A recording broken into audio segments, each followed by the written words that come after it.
जुहैब यूसुफ मीर जुड़ चुके हैं, स्पोक्स पर्सन पीडीपी।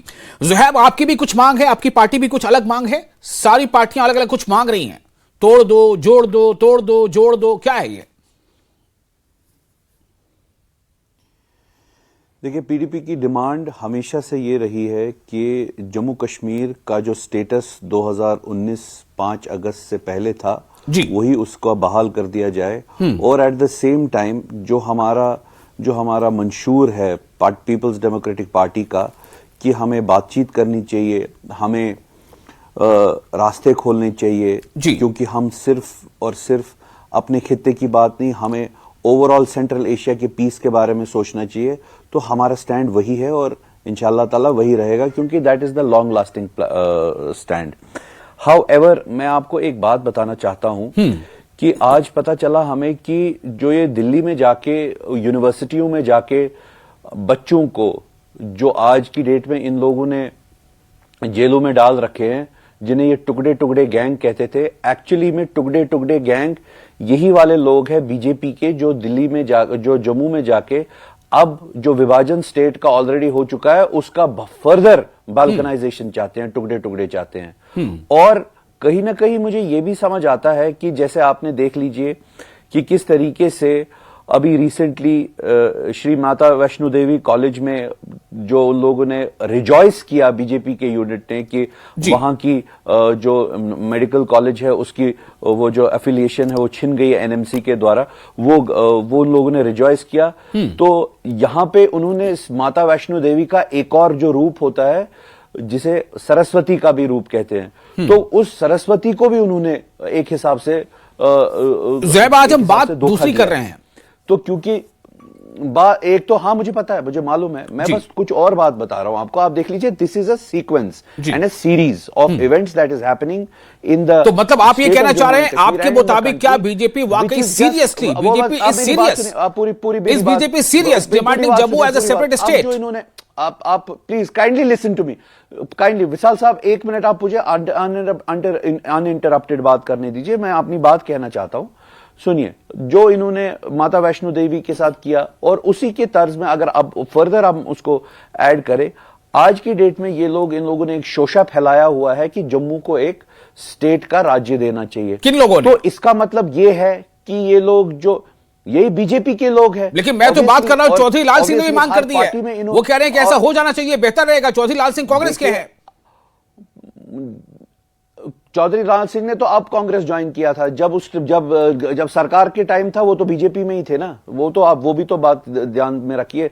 तो बीजेपी ने, और दूसरी बात, हर अपने तो वैसे तो हम देखें तो श्यामलाल शर्मा भी पहले कांग्रेस में थे, अब बीजेपी में है। Listen to me, kindly listen to me. What I'm trying to tell you is this thought process, ये जो थॉट प्रोसेस है बाल्कनाइजेशन का, कि हमें जम्मू के लिए अलग स्टेट होना चाहिए क्योंकि वहां पे एक हिंदू मेजॉरिटी है जम्मू और कश्मीर है मुस्लिम मेजॉरिटी, अब ये जम्मू के लिए स्टेट ढूंढ रहे हैं। इसका मतलब ये है कि पूरे हिंदुस्तान के लिए जो कश्मीरियों ने 1947 में 2 नेशन थ्योरी जिन्ना की रिजेक्ट की, वो ये बीजेपी अपनी इस मानसिकता से ये कह रही है कि 2 नेशन थ्योरी जो जिन्ना की थी वो सही थी।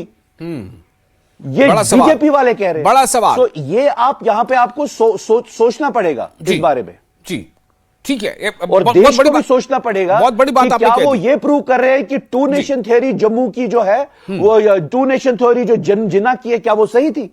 अगर ये सारी हरकतें चल रही है तब तो वो सच है। ठीक है, मैं इस पर रिएक्शन लेता हूं। बहुत अच्छा, आपने पॉइंट बहुत अच्छा यहां पर दिया है। मैं चाहूंगा कि क्या वाकई ये ऐसा है? कार्तिक चोपड़ा जी, आप कैसे देखते हैं ये जिस तरह से एनालाइज कर रहे हैं जुहैब यूसुफ इस बात को, इन तमाम हालात को, क्या आप भी इस तरह से देखते हैं? देखिए, अगर मीर साहब का अपना है कनेक्टिंग द डॉट्स का, पर जब तक कोई फॉर्मल, कोई सेंट्रल गवर्नमेंट की तरफ से कोई इंडिकेशन नहीं आता, तो इस पे बेवजह समझना कि स्टेट को और विभाजन किया जाएगा, I don't think it is relevant at this stage. क्या इसे एक एग्जांपल के तौर पर देखा जाए? मेरा सवाल है Kartik Chopra ji, Shri Mata Vaishno Devi institute of medical excellence में जो हुआ। नहीं, माता वैष्णो देवी का इशू बिल्कुल अलग था। वहां जो यूनिवर्सिटी था वो श्राइन बोर्ड के तरफ से कुछ खामियां थी जो उन्होंने करेक्ट तरीके से क्लियरेंसेस जो लेनी थी वो नहीं ली, और एडमिशंस का लेकिन कुछ प्रोसेस। पॉलिटिकल पार्टियों ने खुशियां मनाई, स्वागत किया फैसले का। नहीं तो ज्यादा बेहतर है कि उन पॉलिटिकल पार्टी से पूछा जाए ना कि उन्होंने ओके। नहीं, चूंकि आपको मैं हैसियत पॉलिटिकल एनालिस्ट जोड़ा है, मैंने इसलिए मैं आपसे पूछ रहा हूं कि क्या जिन्होंने भी ऐसा किया वो क्या बताना चाहते हैं? देखिए, वो तो पॉलिटिशियन का काम है किसी भी मुद्दे का पॉलिटिकल फायदा उठाना, और वो उन पार्टियों ने किया है तो वो बेहतर समझते हैं उन्होंने क्यों किया है। जी ठीक है।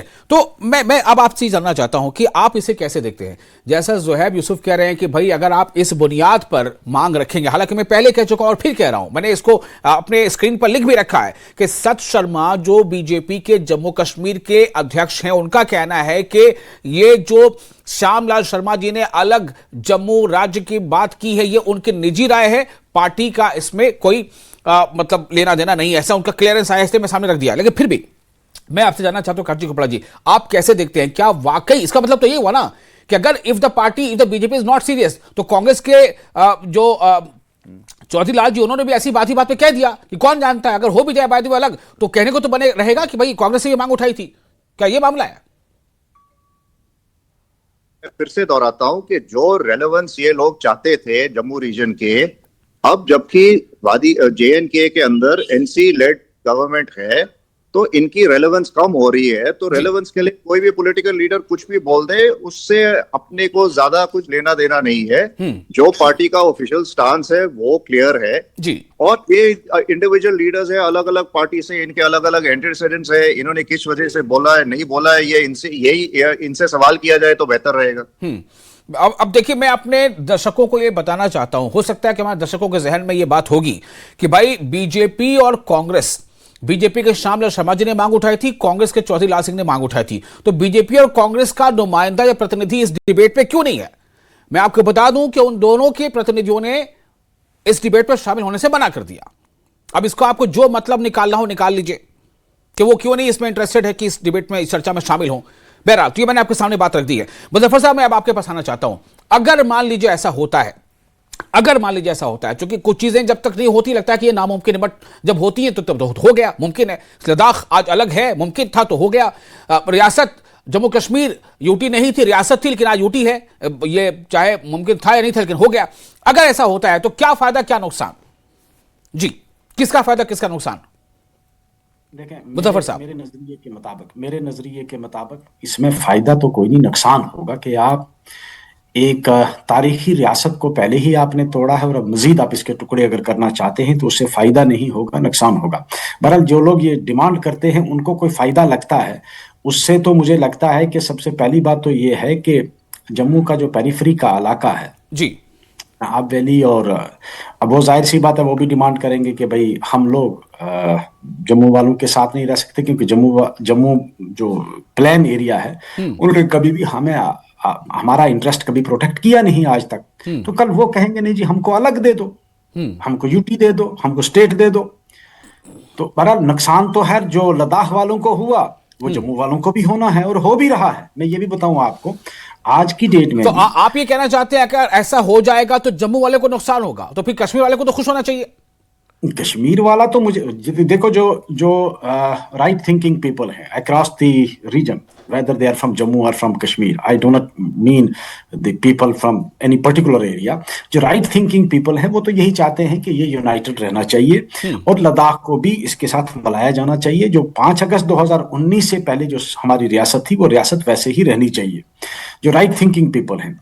अब ये अलग बात है कि तुम अपनी सियासत के लिए, मैं कुछ कह दूंगा रेलिवेंस अपनी रखने के लिए कि मैं रेलिवेंट रहूं, जिस तरह आज हम एक डिस्कशन कर रहे हैं एक स्टेटमेंट पे, that is the purpose, main purpose, कि जी एक चलो डिस्कशन में हम रेलिवेंट हैं।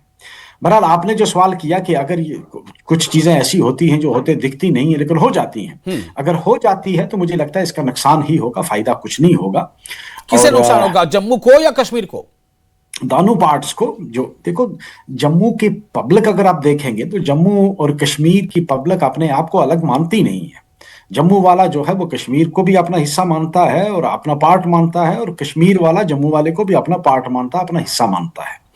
जो राइट थिंकिंग पीपल हैं। अब ये अलग बात है कि भाई कुछ लोग जो हैं, जिस तरह मैंने आपको फरमाया, पहले भी आपको बताया, आप फरमा रहे थे मेडिकल कॉलेज के बारे में, अभी अब सवाल आपने पूछा था। जो राइट थिंकिंग पीपल हैं, चाहे वो जम्मू से है चाहे कश्मीर से है, वो तो महसूस करता है कि हमारी जम्मू कश्मीर से एक कॉलेज कम हुआ, जो हमें सैंक्शन हुआ था, मिला था। अब उसका लाभ किसको पहुंचता, किसको नहीं पहुंचता? भाई कॉलेज कोई एक साल के लिए तो होता नहीं है। बस फर्क यहीं पे है मुजफ्फर साहब, आपने कहा कि राइट थिंकिंग लोग सोचते हैं, महसूस करते हैं, घरों में पड़े रह जाते हैं, और जो राइट थिंकिंग नहीं है आपके नजरिए से, वो सड़कों पर आते हैं, शोर मचाते हैं, विरोध करते हैं और फिर खुशियां भी मनाते हैं। बिल्कुल आपने जैसा आप कह रहे हैं, मैं बिल्कुल आपके साथ एग्री करता हूं कि राइट थिंकिंग पीपल जो हैं वो सोचते हैं, घर में बैठे हैं और डरे हुए भी हैं। मैं ये भी बताऊं आपको, जो एस्टेब्लिशमेंट के खिलाफ जो बोलता है, दूसरे दिन बुलडोजर उसके घर में होता है, क्या करेगा वो? ठीक है ज़ुहैब यूसुफ, मैं आपके पास आना चाहता हूं।